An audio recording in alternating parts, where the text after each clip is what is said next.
What you do after dinner can make or break your blood sugar balance. It can be the difference between having a high fasting blood sugar when you wake up the next day or having a normal one. Most people think it's just about what you eat, but your post-dinner habits can have a huge impact on whether your blood sugar stays stable overnight, how well you sleep, and even how you feel the next day. I'm Kait, a nutritionist who helps people to reverse insulin resistance, PCOS, prediabetes, and type 2 diabetes naturally. And in today's video, I'm going to share with you 3 habits you can do after dinner that will help to lower your fasting blood sugar the next morning, help you to sleep better, and burn more fat overnight. So let's start with one of the easiest but most powerful habits, and that is taking a walk after dinner. When you walk, your muscles soak up glucose from the blood and use it for energy. This means your body doesn't have to rely as heavily on insulin to bring blood sugar down. Even a 10 to 20 minute walk can dramatically flatten your blood glucose spike after dinner. But here's where it gets even better. If you walk outside around sunset, you're not only lowering your blood sugar, but you're also syncing your circadian rhythm, which is your body's internal clock. That natural light at sunset helps signal your brain that night is coming, which increases melatonin production later in the evening. Basically, this just means you're going to sleep better. And this matters because poor sleep directly impacts insulin resistance. Even just one night of poor sleep can mean higher fasting blood sugar the following morning. So you're stacking the benefits, lowering your post-meal blood sugar and improving your overnight recovery so your metabolism works better tomorrow. And here's a practical tip. Don't overthink it. This doesn't need to be a long power walk. You don't even have to walk that fast. Any movement you can get in after dinner is going to make a difference. Now, the second habit might have an even bigger impact than the first, and that's absolutely no snacking after dinner. Now, you might have heard that late night snacking isn't ideal, but let's get into why exactly that is. Hello, my love. Hello. Every time you eat, your insulin rises. If you keep eating late into the night, insulin stays elevated, which means your body can't shift into fat burning mode. Instead, you're stuck in storage mode. And because your metabolism naturally slows down in the evening, those snacks hit harder.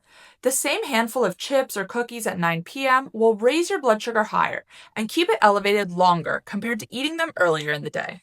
This also impacts your sleep. Your digestive system ends up working overtime while your body is supposed to be resting and repairing.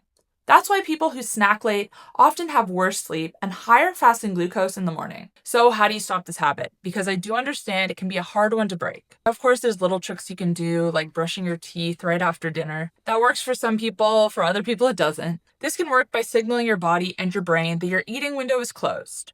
Another trick is to make a hot tea or something caffeine-free so you have a ritual that replaces the need for a snack. Now, these are just little hacks you can try, and like I said, they can work, they can not. But I think what really matters is what you're eating at dinner. If you're getting enough protein in at dinner, you're going to be less hungry for a snack afterwards. So make sure you're getting at least 30 grams of high quality protein, but if you can get 40 or even up to 50 grams in at dinner, that's going to be the ideal. Now, the third one is one that a lot of people haven't tried before, and that is taking inositol 30 minutes before bed. Inositol is a naturally occurring compound that's been shown to improve insulin sensitivity and support blood sugar control.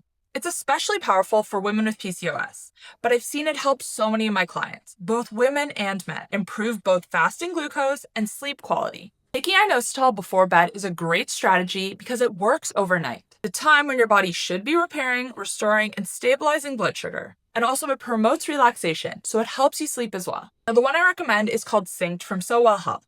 It's specifically formulated for blood sugar and hormone balance. And unlike a lot of other supplements out there, it's third-party tested, which means you can trust the quality.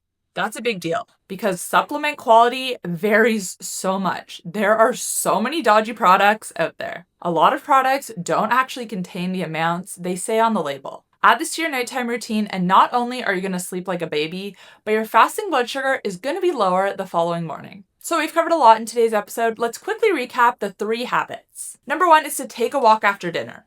If you do it around sunset, you'll also improve sleep by syncing your circadian rhythm. Number 2 is to stop snacking after dinner. Give your body the overnight fast it needs to stabilize blood sugar and burn fat. And number 3 is to take inositol before bed. Ideally, a high quality one like So Well Health Synced to support insulin sensitivity and blood sugar overnight. These habits are simple, but when you do them consistently, they can dramatically improve your health, lower your fasting blood sugar, increase your energy, and help you to reach your weight loss goals. Now I want to hear from you guys in the comments down below. Do you already do any of these habits? Do you struggle with late night snacking? I know that is something that is really hard to break for a lot of people. Let me know in the comments down below. And thank you guys for watching. I will see you in the next one. Bye.